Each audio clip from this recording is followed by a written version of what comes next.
Simone is on now. He's co-written a couple of books with Henry Hill and spent a lot of time with him. Daniel, good morning. Good morning, Bill. And I'm not sure why it is that we are enamored by the mob criminals and all that, but I have to tell you, one side note, that cookbook he put out was really good, and it was really authentic. Yes, Henry was quite the chef, and in fact, he and I traded the recipes. I, too, love to cook. I'm sort of a culinary aficionado, so to speak, and yes, Henry was very, very excellent at cooking. Of course, Daniel Simone co-wrote the book with Henry Hill, The Lufthansa Heist, behind the $6 million cash haul that shook the world, and the movie, of course, was made about that. That was really an amazing heist. But what is it? Why do we don't look at Son of Sam and say, "Wow, that's such a cool lifestyle"? Well, the answer to that question, in my opinion, Bill, is the fact that the media, television, films portray the mafia gangster glamorously, and when in fact that's not really the case in real life. But it's the portrayal of the character that is designed to get the public to be enamored with them, and that's really primarily the reason. But if the public knew the types of people that these mafia gangsters were or still are, and how they have to live, how they have to grovel to make a living, I think the glamour would be dispelled, and we will look at them in an entirely different light. It is, I guess. But even Sopranos. I mean, you would be considered a mafia historian. Sort of, yes. You know the ins and outs, and you've spoken with people, and you really you know a lot about that life. Sopranos. Some criticize Sopranos because it showed a side of that world that wasn't as glamorous. What mob boss would go to, go to a psychiatrist? Yet maybe there was in reality at all. Yeah. Speaking of The Sopranos, I had originally been offered to participate in the production of those series. I declined it because I felt, as an Italian American, I felt repulsed by the characters and their actions, and I walked away from it. Of course, I regret it later. Yeah, it did kind of take off, didn't it? Yeah. But so you feel Sopranos completely not realistic? Not at all. The entire script, how the characters acted and behaved, is not really an actual portrayal of what this type is really all about. Yeah. Goodfellas, on the other hand, realistic? I'm sorry, I didn't hear that. Goodfellas, on the other hand, I think that's the most realistic portrayal. Well, Goodfellas was somewhat more realistic, although, in my opinion, it was sort of a caricature type of portrayal.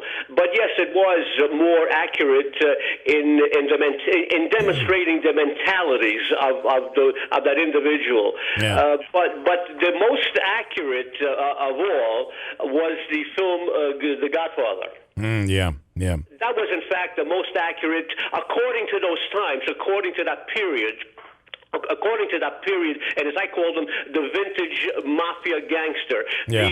The more present, the more contemporary gangsters were not quite as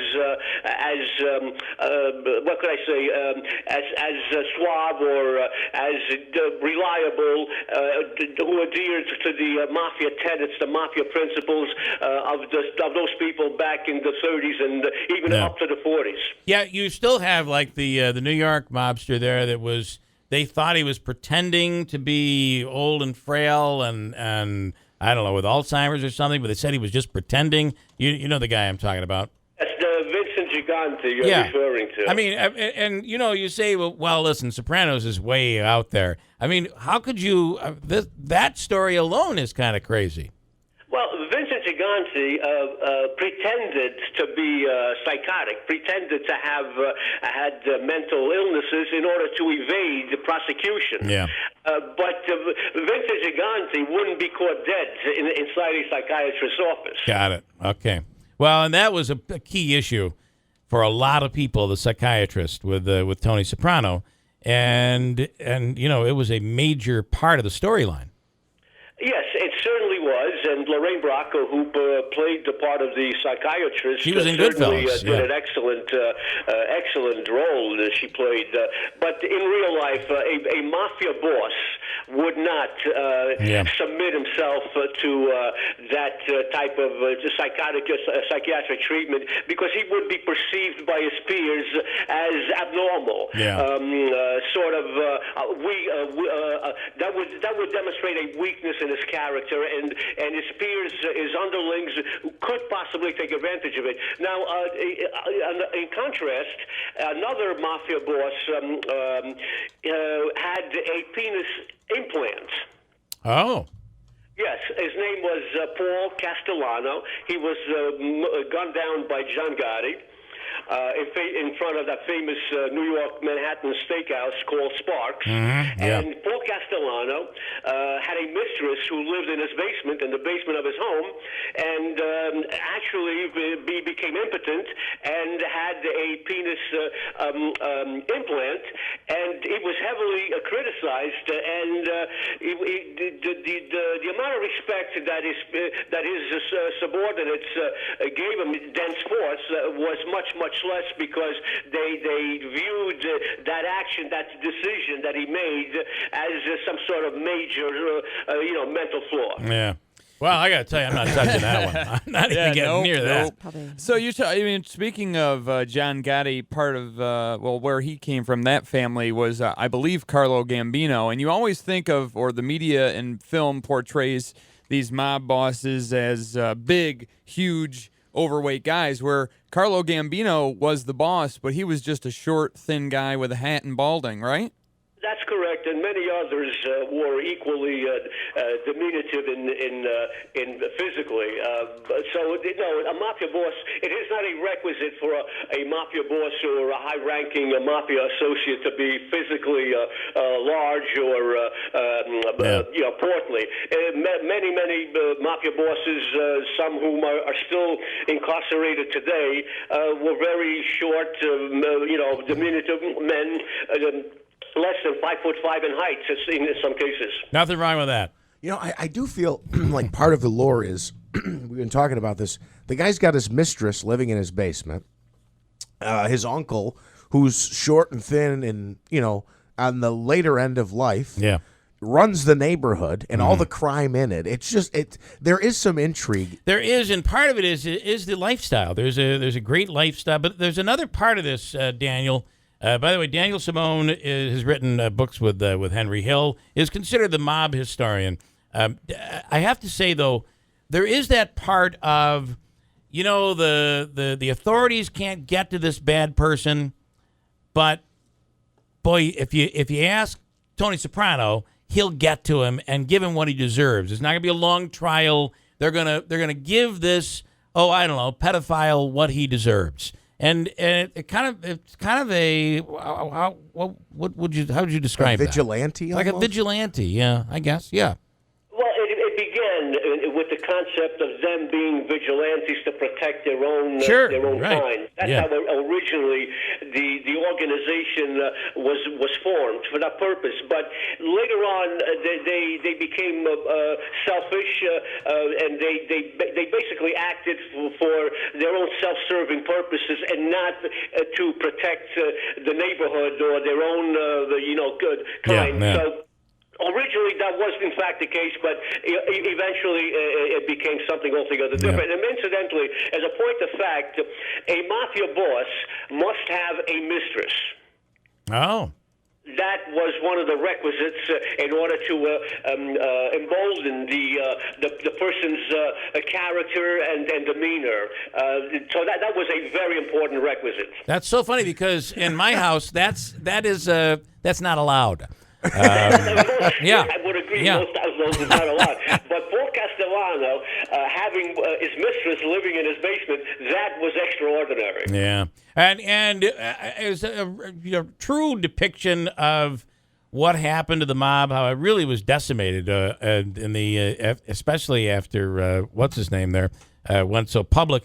But Henry Hill ending his life with, he really was in a drunken stupor. Often he was seen publicly just so inebriated that he couldn't even speak or move. Is that the real end of the mob life? That's in most cases, yes. But let's bear in mind, Henry Hill was not an official mafia associate because he was not 100% Italian. Yeah. And secondly, he would never have been a high-ranking member of that organization because of his character, his flawed character. One of them being the fact that he was an alcoholic, a drug abuser, and so on. And ultimately, he was able to live without being, because he was in protective custody. I mean, he was off in the witness protection program, but he kept coming out because he'd get in trouble. But they never whacked him because he didn't know anything. What was the reason? Well, no, it's a question of logistics. Over the passing of time, any potential threat, anyone who was a potential threat to Henry Hill was either incarcerated or had been killed or had died of natural causes. But just to set the record straight, Henry Hill was expelled from the witness protection program because of his own reckless behavior. Yeah, for example, selling drugs. After the federal marshals would tuck him away somewhere in some faraway city, away from the civilization in most cases, Henry would immediately introduce himself to his neighbors. He would host a barbecue or an outdoor party. And, of course, he would begin to tell stories of his days of glory, reveal his true identity, and the federal marshals would be compelled to relocate him. After the third incident, they finally said, "Look, Henry, you know what? You're on your own." And at that point, they expelled him. And miraculously, Henry survived. Yeah. Crazy. All right, your next book is The Great Pierre Hotel Robbery. Quickly, 15 seconds. Tell me about that. This is a book about the famous hotel robbery that took place in Manhattan at the Pierre. The Pierre is one of the most exclusive hotels in the world. It has hosted presidents, kings, and queens, and the sole surviving armed robber is my collaborator in this project. Got it. All right, and that'll be out in the fall, right? It shouldn't, actually, probably in the spring of 2017. Okay, all right. If you survive, I hope you survive this one, Daniel. I think I will. Okay, all right, I'm just saying. All right, Daniel Simone, thanks for your time. We appreciate it as always. Thanks for It's been my calling. pleasure. All right.